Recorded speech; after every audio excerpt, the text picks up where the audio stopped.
મંચ પર બિરાજમાન શ્રી દ્વારકેશદાસજી અને સમસ્ત વલ્લભકુલ પરિવારને નમન કરીને અને ખાસ કરીને તાજી માટે એક વસ્તુ કહેવી છે કે જેમની વાણીમાં જેમનામાં સાક્ષાત વ્યાસજીનો જ અંશ બિરાજતો હોય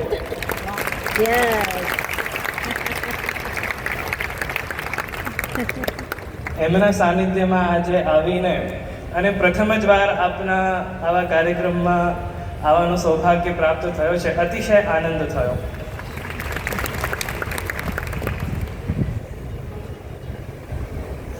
આપ સૌ પણ એટલા જ ભાગ્યવાન છો